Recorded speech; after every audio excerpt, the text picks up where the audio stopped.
Voilà, je suis contente de présenter aujourd'hui auprès de vous. Je trouve que MSV, c'est vraiment très intéressante.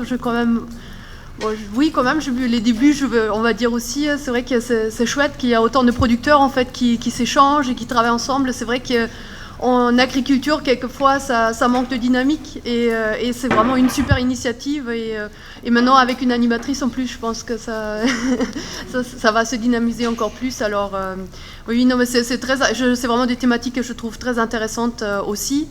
Là, cet essai, du coup, je me suis dit, je vais présenter quelque chose qui pourrait intéresser des producteurs qui travaillent avec des techniques MSV. Il a lieu chez Mark Zwickert à Holzwihr.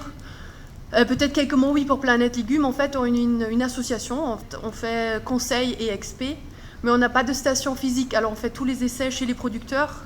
C'est ce qui est d'un côté très intéressant, mais de l'autre côté, quelquefois aussi contraignant, parce qu'il faut qu'on prenne en compte aussi tout le contexte chez le producteur. Objectif, je les cite, comme Margot a fait aussi. C'est clair, vous êtes tous sensibilisés à ça. Avoir un sol couvert avec une biomasse, c'est pour nourrir les micro-organismes du sol. C'est vrai qu'on se rend compte d'un appauvrissement quand même très important au niveau du sol. Maintenir l'humidité du sol, depuis 3 ans quand même, c'est de plus en plus problématique. Je sais pas, peut-être ceux qui font la salade l'ont peut-être remarqué aussi. C'est vrai qu'en été, on commence à avoir vraiment des problèmes avec la sécheresse, même si on arrose le sol. La salade est très fragile à tout déficit hydrique. Réduire les pics de chaleur, ça on avait fait des tests aussi sur les buttes de pommes de terre. On a enterré des micro-boutons et on s'est rendu compte qu'il y a des températures phénoménales en fait dans la butte qui sont évidemment pas bons ni pour la vie du sol ni pour la pomme de terre.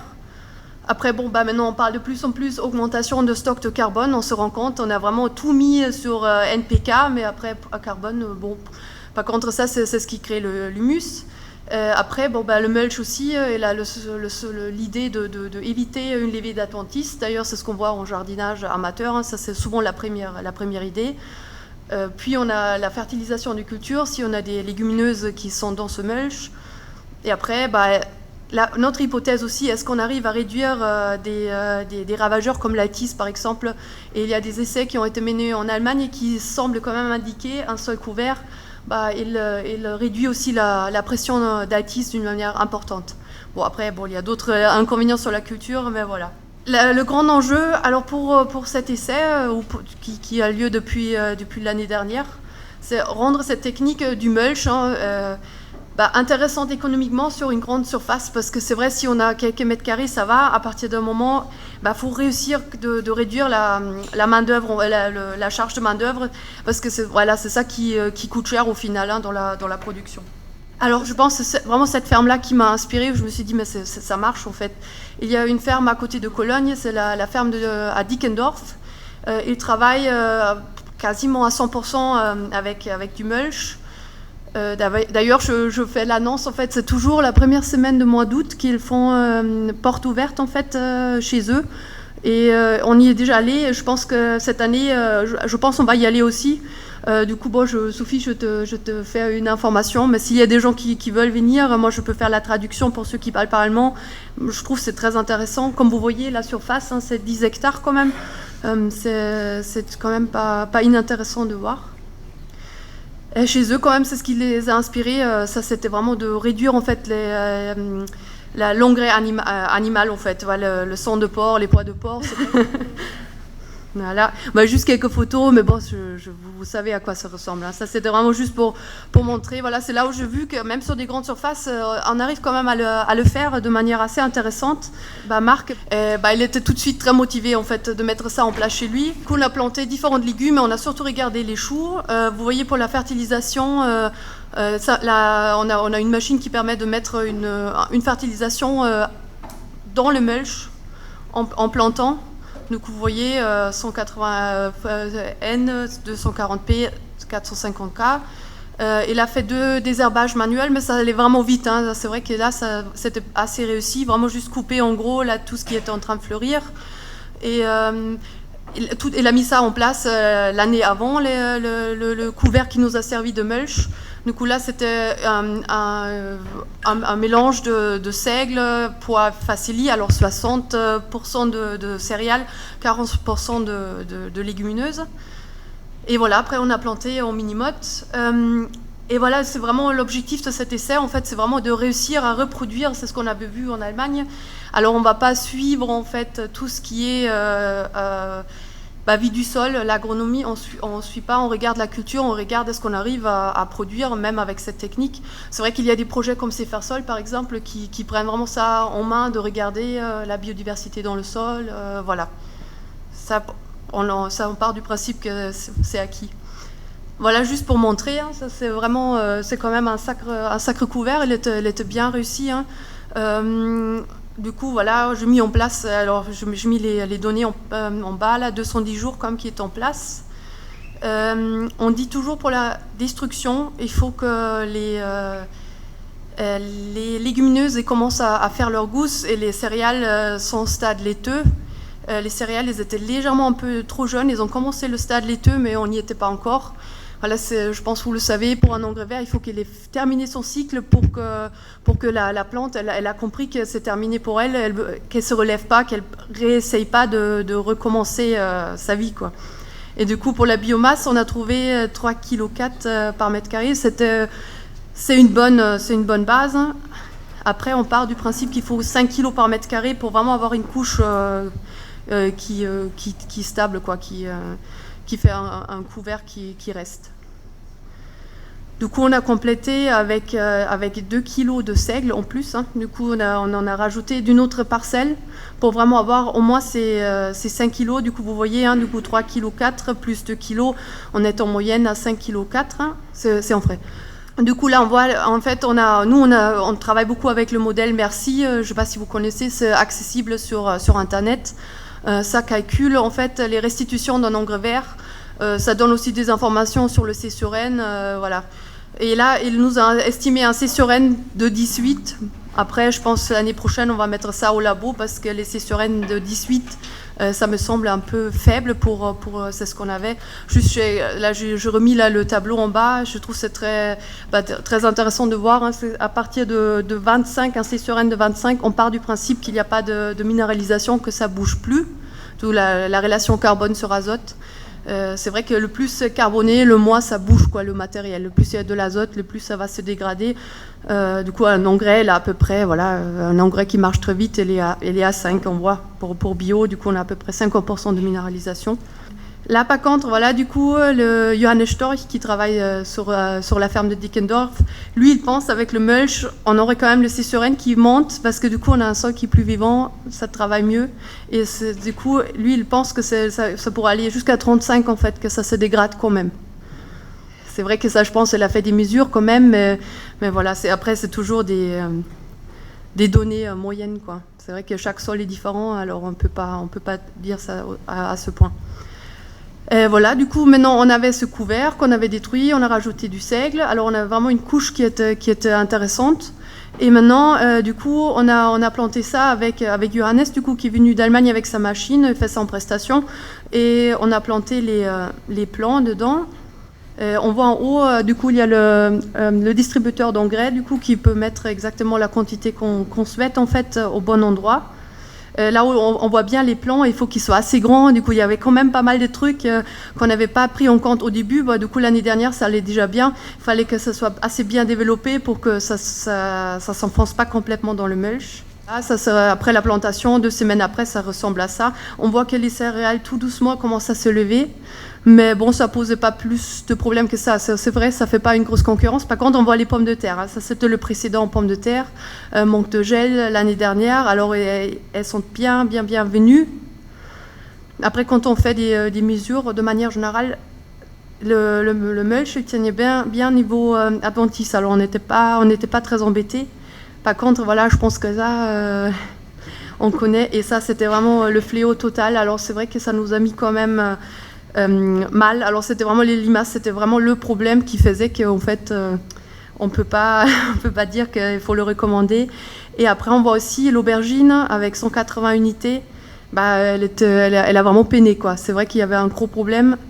Du coup, la fertilisation, ça, c'est compliqué parce qu'on ne sait pas. Évidemment, on a du potentiel. Hein, on a 5,4 kg qui est sur cette surface, qui va minéraliser à un moment donné. mais quand? Et est-ce qu'il y aura peut-être du blocage? Et je pense là, il y aura peut-être même du blocage. Pour nous, c'est ce qu'on retient pour l'instant. Alors évidemment, attention aux précédents. Là, c'est vraiment, faut pas qu'il y ait des adventices racinaires. Il faut pas qu'il y ait, par exemple, la pomme de terre. Alors ça, apparemment, c'est vraiment c'est ce qu'il faut éviter. Alors pour cette année, on va éviter la pomme de terre. Je dis réduire la fertilisation. En fait, finalement, on s'est dit, on va faire, je vous montre après, on a décidé qu'on va mettre on va faire un témoin sans fertilisation, un témoin à fertilisation doublée. Du coup, vraiment aller dans les extrêmes pour voir un peu ce que ça donne. Alors, je parle de fertilisation azotée. Et la biomasse, je vais aussi l'envoyer au laboratoire parce que c'est vrai, merci, c'est super intéressant. Je trouve que si pour ceux qui connaissent, je pense que vous êtes d'accord. Ceux qui ne connaissent pas, je vous conseille quand même de regarder, parce que vous prenez 1 mètre carré, vous le récoltez et après vous regardez sur le tableau Excel qu'est-ce que c'est censé restituer. C'est déjà mieux que rien, mais je pense que sur cet essai-là, il faut vraiment qu'on ait des données plus précises. Après aussi, irrigation et précipitation, je n'ai pas suivi, et ça, je pense que c'est aussi quelque chose quand même à voir. On n'avait pas de témoins sans mulch, et ça c'est clair que ça il faut qu'on rajoute ça. Et après toujours cette question, comment suivre la minéralisation.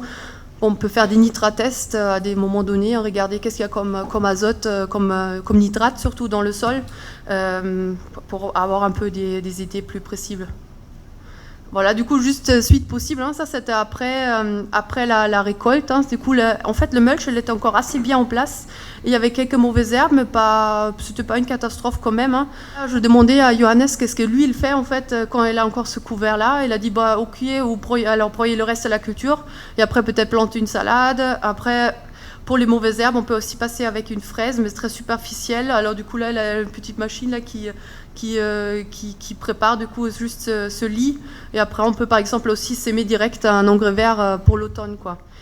J'ai histoire d'utiliser cette surface qui a quasiment pas été travaillée, qui est en couvert encore dessus. Ce que nous on a retenu alors pour l'instant, ça c'est vraiment une erreur à pas faire, c'est les pommes de terre. Voilà, les plants, c'est vrai qu'il faut qu'ils soient quand même assez costauds pour la couche de mulch, elle était quand même bien de plus de 10 cm. Pour ceux qui travaillent pas ou peu le sol, c'est une autre question. Mais nous, on s'est rendu compte, si on sème l'engrais vert dans un sol qui est quasiment pas préparé, l'année après, pour planter, le sol est dur, il y a pas les planches, quoi. Du coup, les planches, il faut qu'ils soient de quelle manière que ce soit, mais il faut que les planches soient bien préparées, que le sol doit être bien meuble quand on met en place l'engrais vert.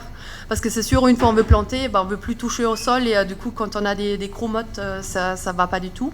Pour le roulage, c'est vrai que si on veut rouler le couvert, il faut que le poids soit évidemment assez suffisant pour qu'il y ait le plaqué. Après aussi, c'est ce qu'on avait vu, c'est pour la biomasse, c'est vrai on a vu des gens qui testaient, ou d'autres collègues qui faisaient des essais, et on a vu si on n'a pas les 5 kilos de biomasse par mètre carré, ça marche pas. Du coup, c'est même pas la peine de commencer, parce qu'après on va être déçus, il y aura plein de mauvaises herbes qui vont passer, ça va être catastrophique à les faire sortir.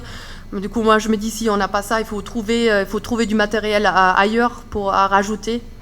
Et quand on parle de matériel, c'est pas n'importe quel matériel, comme dit, c'est vraiment le C/N qui est très important, parce qu'on avait fait aussi une fois des essais avec la luzerne, parce qu'on avait en fait, le producteur il avait un champ de luzerne, alors on se dit on utilise ça, mais la luzerne c'est tellement riche en azote, c'est un fertilisant, ça se dégrade très très vite. Et après voilà, quelle solution pour le rongeur et les limaces? C'est vrai que là, je vais très, très tôt commencer les pièges. Je me suis dit début mars, je vais mettre les pièges en place. J'en ai parlé avec une collègue qui a aussi un essai mulch. Et elle a dit, c'est comme ça qu'elle a réussi à le faire. Elle a dit, avec 2 applications de slux, vraiment tôt dans la saison, tu arrives, parce que comme ça, la population, elle n'arrive pas à se développer. Et a priori, une fois la culture est en place, on n'y touche plus. Je pense que vous avez aussi des expériences avec tout ce qui est limaces et gestion. Après, ça... Mais bon, je me suis dit peut-être déjà aussi voir ce qu'il y a comme espèce. Et voilà, en tout cas, on va essayer ça. Et alors, du coup, ça, c'est chez Marc. Alors, on va essayer un témoin et après différentes fertilisations. Et on aura chou rouge et chou de Bruxelles. Et on va aussi faire un deuxième essai, du coup, ici à Winsenheim, parce que Pierre qui s'occupe de la production, ça l'intéresse beaucoup. Et on se dit, si le prestataire il vient pour planter, on continue, quoi. Voilà. Ok, du coup, si jamais vous avez des questions, je remercie. Alors merci beaucoup pour l'intervention. Je me posais des questions sur ce qu'il avait bricolé Marc depuis un bon moment. Ça fait plaisir de voir ça aujourd'hui. Okay. Merci. Et ce que j'aurais voulu savoir, c'est si c'est un essai que vous allez reconduire d'année en année et si vous avez prévu de faire une appréciation qualitative en fonction du temps que ça fait que les parcelles reçoivent une quantité de carbone comme ça. Nous, dans nos systèmes, c'est quand la première année où vous roulez un couvert et que le sol était travaillé avant et qu'il y avait des précédents sols travaillés, il y a une grande différence en cette première année-là où vous commencez à rapporter du carbone que 3 ans plus tard. Oui. Ça n'a peut-être même plus rien à voir. Oui, alors là, ça c'est un peu le problème, comme je disais, comme on n'a pas de station, on est chez le producteur et c'est vrai que lui, il fait ses rotations et c'est clair, ce serait intéressant de faire ça sur toujours la même surface. Hein. Pour l'instant, non, on bouge. Après, je suis d'accord. Hein, comme on va chez Cefersol, hein, quand ça fait 10 ans, c'est différent que si chaque année tu reprends. Comme là, avec le sol qui était trop dur, oui, c'est vrai. Hein, peut-être s'il y a de la 3e année, peut-être il aurait été déjà plus meuble et on n'aurait pas eu du mal. Et nous, on est sur à peu près tout le collectif MSV, là, on est sur beaucoup plus petite surface, mais c'est quelque chose qu'on a vraiment observé, quoi, cette évolution-là. Ah non, mais ça, je veux bien croire, ouais. Faut voir si on arrive à faire ça autrement. Il y a une question, pourquoi est-ce que vous restez pas sur la même parcelle en suivant les rotations de Marc ? Ça, c'est pas possible alors, parce que, bon, peut-être aussi, oui, c'est pas possible. Alors, parce qu'en fait, le problème aussi avec cette technique, je l'ai pas trop dit, hein, mais c'est vrai, on voit quand même... On est obligé de planter relativement tard parce qu'il faut que le couvert il soit en place et qu'il fait déjà assez chaud, le sol met plus de temps à se réchauffer et du coup on plante mi-mai. Alors c'est vrai, une culture qui se met en place plus tôt, ce serait plus compliqué. Après on pourrait s'imaginer par exemple enchaîner sur un poireau ou quelque chose, c'est vrai. Mais c'est vrai que c'est quand même, ça c'est un peu le truc, c'est quand même un type de culture particulier en fait sur laquelle on travaille là en ce moment. Bonjour. Moi j'avais une question plus d'ordre économique. Sur la modalité paillage, donc avec une moitié qui a été produite sur la planche et une partie, un complément qui a été produit à côté. Combien, est-ce que vous avez des estimations de combien est-ce qu'il a coûté le paillage au mètre carré à la parcelle ?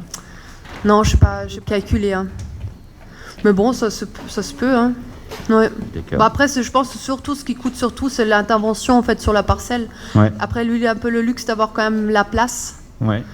Du coup, c'est vraiment les machines, là, le fuel, le fait de le broyer. Qui a fait Après, ça va assez vite quand même. Hein. C'est vrai qu'il c'est vite épandu. Du ressenti de l'agriculteur, c'était pas une charge incroyable. Non, c'est vrai que moi j'étais démoralisée quand j'ai vu les limaces, mais lui, il est très motivé. Hein. C'est vrai que s'il vient, il peut en parler. Mais...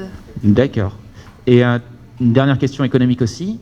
Du coup, pour les agriculteurs qui sont dans une démarche d'expérimentation, se tourner vers votre association, ça les engage financièrement? C'est un risque qu'ils peuvent prendre facilement? C'est quelque chose qui leur coûte beaucoup? Disons là, elle a quand même, on l'a vu les limaces, hein, elle a quand même perdu pas mal de volume. Hein. Ouais. C'est la prise de risque. D'accord, merci. Si on peut revenir juste sur le PowerPoint une seconde, c'est une toute petite question technique sur les 2 outils utilisés. Donc le broyeur déjà qui est juste là. Ça c'est une fraise qui tourne, j'ai du mal à voir, sens d'avancement ou sens inverse d'avancement? C'est dans l'autre sens, je pense. Alors lui il va comme ça. Non, c'est dans l'avancement. C'est dans l'avancement. Il tourne dans l'avancement, oui. C'est pas un enfouisseur, ok. Ouais. Et l'autre question, si on peut revenir juste sur la photo de la planteuse. Voilà, ça c'est un outil que ces messieurs en Allemagne ont développé eux-mêmes. Oui, c'est ça, ouais. Le disque Cooper, c'est celui qui est entraîné en hydraulique, il tourne tout seul. Est-ce que c'est l'hydraulique? En fait, il tourne tout seul, ouais. C'est animé, ouais. Voilà. Ouais, c'est ça, c'est vraiment comme une disqueuse en fait. Hein. Ouais, c'était juste pour être sûr que ce soit bien cette machine-là. J'en ai pas mal entendu parler, quoi. Ouais, c'est clair. On peut retrouver chez vous une idée des coûts en prestation? De plantation? Ouais. Combien ça coûtait? Parce que s'il vient en Alsace, il aura peut-être plus à faire encore. Hein. Ouais, c'est clair. Non, mais je pense que c'était autour de 1 000 €. Hein. Alors du coup, finalement... 1 000 € l'hectare? Non, pas tout. 1 000 € l'hectare. Alors ça coûtait 1 000 € pour l'intervention et la planter... Qu'est-ce qu'il a planté? Ouais, peut-être 1 hectare. Ouais. Après, voilà, c'est clair, il fait payer le déplacement, quoi. Il est venu, il est venu sur remorque plateau avec la machine, hein, on est d'accord. Ouais. Il n'a pas emmené son tracteur? Non, il n'a pas amené son tracteur. Ouais. Mais bon, après, bon, ça se trouve, hein, c'est vrai que ça se met n'importe devant lequel. Bah, après, je la facture, hein, j'ai les détails, hein, combien les factures.